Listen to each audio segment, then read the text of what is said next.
Hi all, the real civil engineering മറ്റൊരു പുതിയ വീഡിയോയിലേക്ക് എല്ലാവരെയും സ്വാഗതം ചെയ്തുകൊള്ളുന്നു.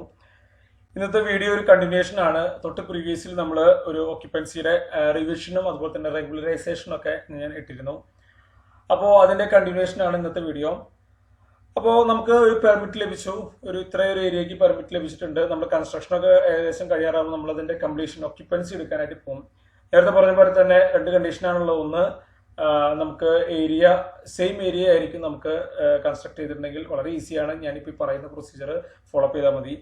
ഇനി ഏരിയ കുറവാണെങ്കിലും നമുക്ക് പെർമിറ്റ് എടുത്ത ഏരിയകളും കുറച്ച് കുറവാണെങ്കിൽ പേടിക്കേണ്ട, നമ്മുടെ സെയിം പ്രൊസീജിയറിനെ ഫോളോ ചെയ്യുക. ഞാനിപ്പോൾ പറയാൻ പോകുന്ന പ്രൊസീജിയർ. ബട്ട് ഏരിയ കൂടുതലാണെങ്കിൽ നമുക്ക് ഈ പറയുന്ന പ്രൊസീജിയർ അല്ല ഫോളോ ചെയ്യേണ്ടത്. തൊട്ട് മുന്നേ പ്രീവിയസ് ക്ലാസ്സിൽ പറഞ്ഞ പെർമിറ്റ് റിവിഷൻ എന്നുള്ള പ്രൊസീജിയറാണ് ഫോളോ ചെയ്യേണ്ടത്. ഓക്കെ, അപ്പോൾ അതിന് ഫീസൊക്കെ അടയ്ക്കണം. അപ്പോൾ ആ പ്രൊസീജിയർ അതിനെ ഫോളോ ചെയ്യുക. ഇനി പെർമിറ്റ് എടുത്തിട്ടില്ലെങ്കിൽ നമ്മൾ റെഗുലറൈസേഷൻ ആണ് ചെയ്യേണ്ടത്. അപ്പോൾ ഇത്തരം കാര്യങ്ങളൊക്കെ പഴയ വീഡിയോയിൽ പറഞ്ഞിരുന്നു, ഞാനത് റിപ്പീറ്റ് ചെയ്യുന്നില്ല. ഇനി നമുക്ക് പുതിയ എന്താണ് ഇപ്പോൾ നമ്മൾ പഠിക്കേണ്ടത്, അതായത് കംപ്ലീഷൻ ആണ്, ഒക്യുപ്പൻസി എങ്ങനെ എടുക്കുക എന്നുള്ളത്.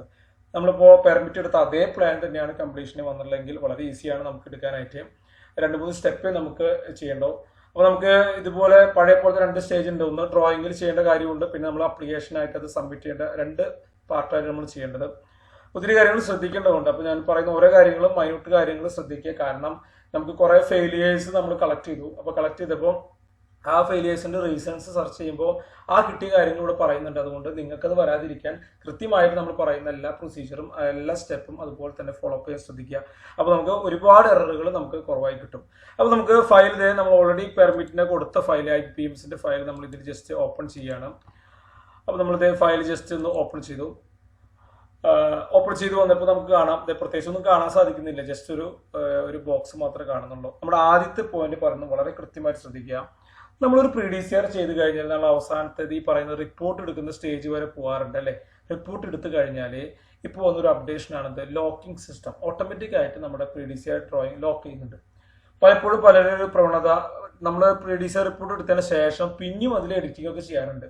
അപ്പൊ അത്തരത്തിലുള്ള പ്രശ്നങ്ങളൊക്കെ കണ്ടുകൊണ്ടാവാം മിക്കവാറും അവർ എന്ത് ചെയ്തു, ലോക്കിംഗ് സിസ്റ്റം ഇപ്പോഴത്തെ അപ്ഡേഷനിൽ കൊണ്ടുവന്നിട്ടുണ്ട്. അതായത് നമ്മൾ ഈ റിപ്പോർട്ട് എടുത്തതിന് ശേഷം നേരെ ഫയൽ സേവ് ചെയ്യുക, പിന്നീട് ഒരിക്കലും ഓപ്പൺ ചെയ്യരുത്. അത് വേണം നമുക്ക് എന്ത് ചെയ്യാൻ, അപ്ലിക്കേഷൻ ഫോം ചെയ്യുമ്പോൾ അതിലേക്ക് അപ്ലോഡ് ചെയ്ത് കൊടുക്കാനായിട്ട്. പലപ്പോഴും അത് വീണ്ടും ഓപ്പൺ ചെയ്ത ഫയൽ അൺലോക്കായി ഫയൽ അവർ അപ്ലോഡ് ചെയ്ത് കൊടുക്കാറുണ്ട്. നമ്മളൊക്കെ അത് എററായിട്ട് തിരിച്ചു വരാറുണ്ട്. അപ്പൊ പലർക്കും എന്തിനാണ് ഫെയിലിയർ സംഭവിച്ചതെന്ന് അറിയില്ലെങ്കിൽ ഇതാണ് ഒരു കാരണം. നമുക്ക് ഒരിക്കലും റിപ്പോർട്ട് എടുത്ത ഫയൽ വീണ്ടും ഓപ്പൺ ചെയ്യാൻ പാടില്ല. അങ്ങനെ ഒരു ലോക്കിംഗ് സിസ്റ്റം ഇതിലുണ്ടെന്നുള്ള കാര്യം മനസ്സിലാക്കുക. അപ്പൊ ഞാൻ ഇതേ ഫയൽ ഓപ്പൺ ആക്കി, ഇതിൽ ഒന്നും എനിക്ക് കാണാൻ സാധിക്കുന്നില്ല, ഓൾറെഡി ലോക്ക്ഡ് ആണ്. ഞാൻ ഓൾറെഡി പെർമിറ്റിന് വേണ്ടി കൊടുത്ത ഫയൽ പിന്നീട് ഓപ്പൺ ചെയ്തിട്ടില്ല.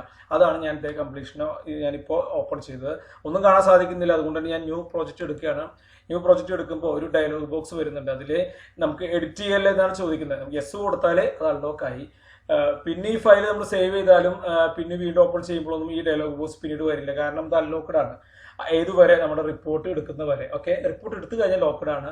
അതാണ് നമ്മൾ ഇനി അടുത്ത സ്റ്റേജിലൊക്കെ സെക്കൻഡ് പാർട്ടിൽ, അതായത് നമ്മൾ ഇനി അപ്ലിക്കേഷൻ ഫോം ഒക്യുപ്പൻസിക്ക് കൊടുക്കുമ്പോൾ അവിടെ സബ്മിറ്റ് ചെയ്യേണ്ടത്. അപ്പോൾ ഈ ലോക്കിംഗ് സിസ്റ്റം ഉള്ള കാര്യം പലർക്കും അറിയില്ലെങ്കിൽ അത് നോട്ട് ചെയ്ത് വെക്കുക. ഓക്കെ, ഞാൻ അൺലോക്ക് ചെയ്യാൻ പോവാണ്. അപ്പോൾ അൺലോക്ക് വളരെ ഇമ്പോർട്ടൻ്റ് ആണ് കേട്ടോ. പലർക്കും എറർ മനസ്സിലാവാത്ത റീസൺ ഇതാണ്. അപ്പോൾ ശ്രദ്ധിക്കാം. ഇനി രണ്ടാമത് ശ്രദ്ധിക്കേണ്ടത്, നമ്മളിത് ഇതിൽ കുറെ ഡീറ്റെയിൽസ് കൊടുക്കുന്നുണ്ട്. ഓൾറെഡി പെർമിറ്റ് എടുക്കുമ്പോൾ വളരെ ലാഘവത്തോടെയാണ് പലരും ഇത് ഫില്ല് ചെയ്യുന്നത് കാണാറ്. പക്ഷെ ഇനി കൊടുക്കുമ്പോൾ എന്താണ് പെർമിറ്റ് അപ്ലിക്കേഷനിൽ കൊടുത്തുള്ളത് അതേ ഡീറ്റെയിൽസ് ഇവിടെ കൊടുക്കാനായിട്ട് പ്രത്യേകം ശ്രദ്ധിക്കുക. മറ്റു കാര്യങ്ങളൊക്കെ മുനിസിപ്പാലിറ്റി കോർപ്പറേഷനൊക്കെ എടുക്കുന്നത് ശരിയായിരിക്കാം. മെയിനായിട്ട് വരുന്ന ഇഷ്യൂ നമ്മുടെ ഡെവലപ്മെന്റ് ഏരിയ എന്നുള്ളത് ചിലവർ മുനിസിപ്പൽ കോർപ്പറേഷൻ ഏരിയ എന്നുള്ള അപ്ലിക്കേഷനിലും ഇവിടെ മാസ്റ്റർ പ്ലാനിനൊക്കെ കൊടുത്തിട്ടുണ്ടാവും. അത്തരത്തിലുള്ള തെറ്റുകൾ വരുത്തരുത്, അത് അവർ സമ്മതിക്കത്തില്ല. അതുകൊണ്ട് പ്രത്യേകം നോട്ട് ചെയ്യാം. ഈ പറഞ്ഞ കേസ് വളരെ ഇമ്പോർട്ടൻ്റ് ആണ്.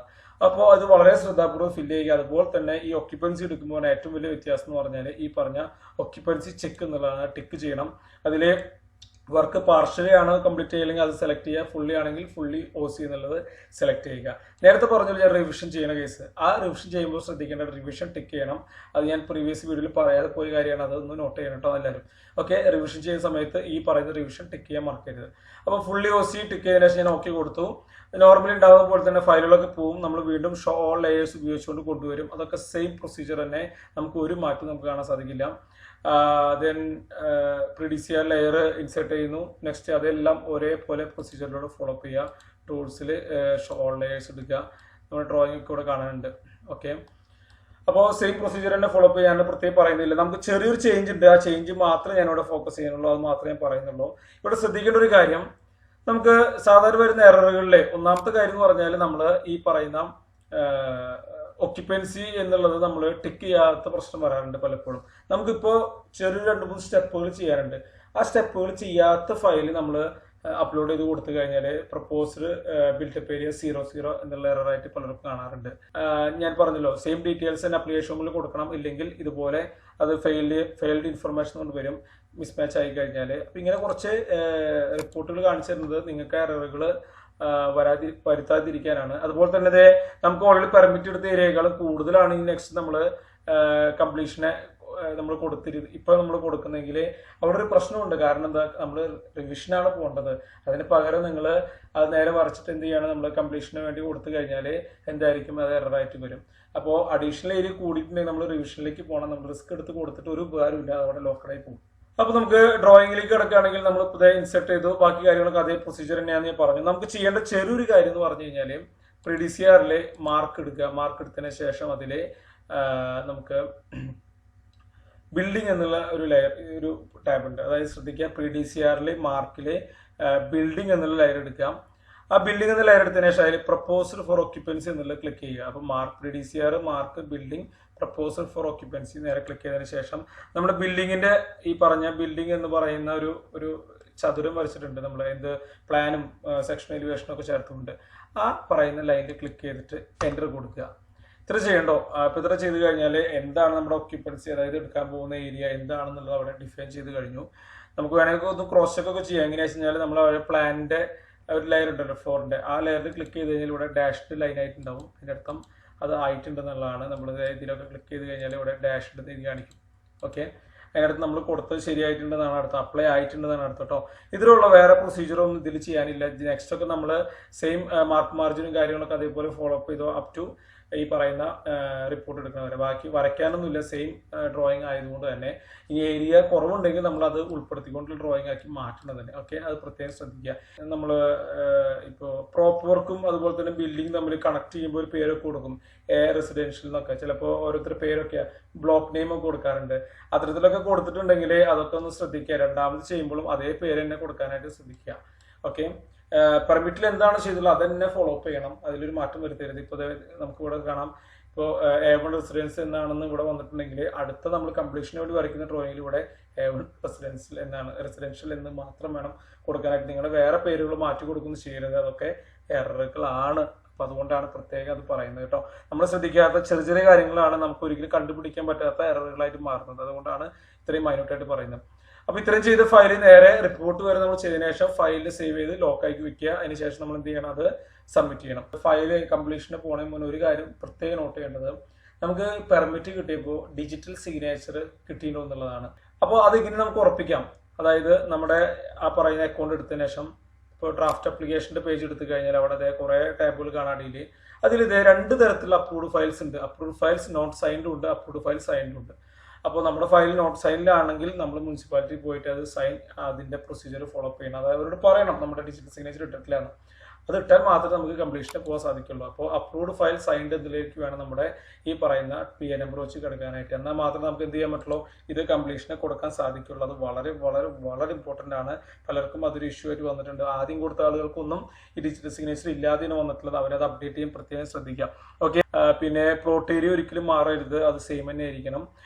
പിന്നെ ഒരിക്കലും നമുക്ക് പെർമിറ്റ് എടുത്ത ഏരിയയെക്കാളും കൂടുതൽ വരുന്നുണ്ടെങ്കിൽ റിവിഷൻ തന്നെ പോകണം, അല്ലാതെ ഇതേ പ്രൊസീജിയറിലൂടെ സബ്മിറ്റ് ചെയ്യാൻ ശ്രമിക്കരുത്.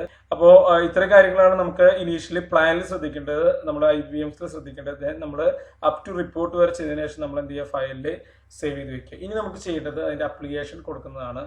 ഓക്കെ, അപ്പോൾ നമുക്ക് അതിലേക്ക് കിടക്കാം. നമുക്ക് അപ്ലിക്കേഷൻ കൊടുക്കുമ്പോൾ ശ്രദ്ധിക്കേണ്ട കാര്യം എന്ന് പറഞ്ഞാൽ, നമ്മൾ സാധാരണ ഡ്രാഫ്റ്റ് അപ്ലിക്കേഷൻ വഴിയാണ് നമ്മൾ കൊടുത്തിരുന്നത് അല്ലേ. അതിന് പകരം ഇനി നമ്മൾ ചെയ്യേണ്ടത്, നമ്മൾ നെക്സ്റ്റ് ഇതിൽ ഒക്യുപ്പൻസി സർട്ടിഫിക്കറ്റ് എന്നുള്ള ടാബിൽ എന്തുണ്ട്, ഡ്രാഫ്റ്റ് അപ്ലിക്കേഷൻ ഉണ്ട്, അത് എടുക്കുക. നമ്മൾ ഒക്യുപ്പൻസി സർട്ടിഫിക്കറ്റ് എന്നുള്ളതിൽ ഡ്രാഫ്റ്റ് അപ്ലിക്കേഷൻ എടുത്തു കഴിഞ്ഞാൽ ഇൻറ്റിമേറ്റ് കംപ്ലീഷൻ എന്നുള്ളൊരു ഓപ്ഷൻ ഉണ്ട്, അത് ക്ലിക്ക് ചെയ്യുക. ക്ലിക്ക് ചെയ്ത ശേഷം ഏതാണ് നമ്മുടെ പെർമിറ്റ് നമ്പർ അത് നമ്മളൊന്ന് ടൈപ്പ് ചെയ്ത് കൊടുക്കുക. നമുക്ക് ആ ഓൾറെഡി പെർമിറ്റിന്റെ BA നമ്പർ അറിയാം. അപ്പോൾ ആ BA നമ്പർ നമ്മൾ ജസ്റ്റ് എഴുതി വെച്ചിട്ടോ അല്ലെങ്കിൽ കോപ്പി പേസ്റ്റ് ചെയ്തിട്ട് ജസ്റ്റ് കൊടുക്കുക. ദെൻ ഫൈൻഡ് കൊടുക്കുക. ഫയൽ കൊടുത്താൽ നമുക്ക് ആ പെർമിറ്റിന്റെ എല്ലാ ഡീറ്റെയിൽസും അവിടെ വന്നിട്ടുണ്ടാവും. താഴെ കണ്ടോ, എല്ലാ ഡീറ്റെയിൽസും, ഓണറുടെ കാര്യം എല്ലാ ഡീറ്റെയിൽസും വന്നിട്ടുണ്ടാവും. അതുപോലെ തന്നെ ഡ്രോയിങ് പ്ലാനും സ്ക്രൂട്ടിനി റിപ്പോർട്ടും അതുപോലെ തന്നെ പെർമിഷൻ ലെറ്ററും ഒക്കെ ഇതിൽ നമുക്ക് കാണാൻ സാധിക്കും. ഓൾറെഡി കിട്ടിയ പെർമിഷൻ ലെറ്ററും സ്ക്രൂട്ടിനിക്ക് എന്താണ് റിപ്പോർട്ട് ഉണ്ടായിരുന്നത്, ഡ്രോയിങ് പ്ലാൻ എന്താണ്, ഇതൊക്കെ നമുക്ക് ക്ലിക്ക് ചെയ്ത് കഴിഞ്ഞാൽ നമുക്ക് ഡൗൺലോഡ് ചെയ്യാം, അതൊക്കെ കാണാൻ സാധിക്കും. ദെൻ ഇവിടെ നമുക്ക് വർക്ക് എന്നാണ് തുടങ്ങിയത്, എന്നാണ് കംപ്ലീറ്റ് ചെയ്യുന്നുള്ളത് നമുക്ക് കൊടുക്കണം. ഇതിപ്പോൾ കംപ്ലീറ്റ് ആയത് ഫയലല്ല, അതുകൊണ്ടാണ് എനിക്ക് ഇത് കൊടുക്കാൻ പറ്റാത്തത്. അപ്പോൾ നിങ്ങൾ ചെയ്യേണ്ടത് എന്നാണ് വർക്ക് സ്റ്റാർട്ട് ചെയ്തത്, നമ്മൾ സാധാരണ കംപ്ലീഷനിൽ കൊടുക്കുമല്ലോ, എന്നാണ് വർക്ക് കംപ്ലീറ്റ് ചെയ്ത് കൊടുക്കുക, ഇത് റിക്വയർഡ് ഫുള്ള് കൊടുക്കുക. ദെൻ അതിന് ശേഷം സേവ് ആൻഡ് കണ്ടിന്യൂ കൊടുക്കുന്നു. സേവ് ആൻഡ് കണ്ടിന്യൂ കൊടുത്തു കഴിഞ്ഞാൽ നമുക്ക് പിന്നെ വരുന്നത് നമ്മുടെ എന്താണ്, നമ്മുടെ ഫയൽ അപ്ലോഡ് ചെയ്ത് കൊടുക്കുന്ന ഓപ്ഷനാണ്. നമ്മളിപ്പോൾ ചെയ്തു വെച്ച ഫയൽ ഉണ്ട് നമ്മുടെ IBPMSൽ, ആ ഫയൽ അപ്ലോഡ് ചെയ്ത് കൊടുക്കുക, നമ്മൾ സബ്മിറ്റ് കൊടുക്കുക. കൊടുത്തു കഴിഞ്ഞാൽ നമുക്കത് സ്ക്രൂട്ടിനിക്ക് പോകും. നമ്മൾ സാധാ പെർമിറ്റിലെടുത്തുള്ള അതേ പ്രൊസീജിയറിനെയാണ് നമുക്ക് ഫോളോ അപ്പ് ചെയ്യുന്നത്. അവർക്ക് വല്ല എററുകളൊക്കെ കണ്ടാൽ നമുക്ക് ഇതുപോലെ തന്നെ ഫെയിലിയർ റിപ്പോർട്ട് പോലെ നമുക്ക് തിരിച്ചു വരും. ഓക്കെ, ഇതുപോലെ ഫെയിലിയർ റിപ്പോർട്ട് പോലൊക്കെ താഴേക്ക് നമുക്ക് ഒന്ന് എടുക്കും. നമ്മൾ വീണ്ടും കറക്റ്റ് ചെയ്ത് വീണ്ടും സബ്മിറ്റ് ചെയ്യണം. അതൊക്കെ സെയിം പെർമിറ്റ് ചെയ്തുള്ള അതേ പ്രൊസീജിയർ തന്നെയാണ് ഫോളോ അപ്പ് ചെയ്യേണ്ടത്. ഇനി നമുക്ക് scrutiny submission pending, scrutiny passed എന്നുള്ളത് പാസ്സായി കഴിഞ്ഞാൽ ഫയൽ കാണാൻ സാധിക്കുക. ദെൻ അതിൽ ഫയൽ എത്തിക്കഴിഞ്ഞാൽ നമ്മൾ വീണ്ടും ക്ലിക്ക് ചെയ്ത് നമുക്കത് സബ്മിറ്റ് ചെയ്യാനുള്ള ഓപ്ഷൻ ഉണ്ട്. സബ്മിറ്റ് ചെയ്താൽ നമുക്ക് എന്ത് ചെയ്യുള്ളൂ, അതിൻ്റെ ഔട്ട് ബോക്സിലേക്ക് പോകാം, അതായത് ക്ലർക്കിലേക്ക് പോകാം. ഔട്ട് ബോക്സിൽ എത്തിക്കഴിഞ്ഞാൽ നമുക്ക് ഫയലോട് ഔട്ട് ബോക്സിൽ ഉണ്ടാകും, ക്ലിക്ക് ചെയ്ത് നമുക്ക് ഫോളോ അപ്പ് ചെയ്യാൻ സാധിക്കും. ആരുടെ കയ്യിലാണ് ഫയൽ, നമ്മൾ സാധാ പെർമിറ്റ് ചെയ്ത് അതേ പ്രൊസീജിയർ പോലെ തന്നെ ആരുടെ കയ്യിലാണ് ഇപ്പോൾ ഫയൽ ഇരിക്കുന്നത്, എന്താണ് ഏതാണ് എല്ലാ ഡീറ്റെയിൽസ് അറിയാം. സൈറ്റ് ഇൻസ്പെക്ഷൻ കഴിഞ്ഞ ശേഷം കംപ്ലീഷൻ സർട്ടിഫിക്കറ്റ് നമുക്ക് അതിൽ നിന്ന് ഡൗൺലോഡ് ചെയ്യാൻ സാധിക്കും. അപ്പോൾ വളരെ ഈസിയാണ് കംപ്ലീഷൻ. പെർമിറ്റിന് അത്ര കോംപ്ലിക്കേറ്റഡ് ഇല്ല, കാരണം നമ്മൾ ഓൾറെഡി പെർമിറ്റിന് കൊടുത്തുള്ള ഡീറ്റെയിൽസ് സിമിലർ ആണ് കംപ്ലീഷൻ എടുക്കുന്നത്. അതായത് നേരത്തെ ഞാൻ പറഞ്ഞത് പെർമിറ്റിന് കൊടുത്തുള്ള അപ്ലിക്കേഷൻ ആയാലും കംപ്ലീറ്റ് കാര്യങ്ങളും ഫോളോ അപ്പ് ചെയ്തിട്ട് വേണം കംപ്ലീഷൻ കൊടുക്കാനായിട്ട്. അതിൽ മിസ്മാച്ച് നമുക്ക് എററുകൾ ഉണ്ടാക്കും. അപ്പോൾ വളരെ ഈസിയാണ് കംപ്ലീഷൻ. പക്ഷേ ശ്രദ്ധിക്കേണ്ട കുറച്ച് കാര്യങ്ങൾ ഞാൻ നേരത്തെ പറഞ്ഞിരുന്നു, അത് ഉൾപ്പെടുത്തിക്കൊണ്ട് നമ്മൾ ശ്രദ്ധിച്ചുകൊണ്ട് തന്നെ കംപ്ലീഷനെ അപ്രോച്ച് ചെയ്യുക. അപ്പോൾ ഇത്രയാണ് നമ്മുടെ കംപ്ലീഷൻ്റെ വീഡിയോ. നിങ്ങൾ ചെയ്തു നോക്കുക. അതുപോലെ തന്നെ എന്തെങ്കിലും ഡൗട്ടുകളൊക്കെ ഉണ്ടെങ്കിൽ വീഡിയോയുടെ കമൻറ്റ് ബോക്സിൽ താഴെ പോസ്റ്റ് ചെയ്താൽ മതി. വീഡിയോ ഇഷ്ടപ്പെട്ടെന്ന് കരുതുന്നു. ആവശ്യമുള്ള ആളുകളിലേക്ക് അത് ഷെയർ ചെയ്യുക. Thank you.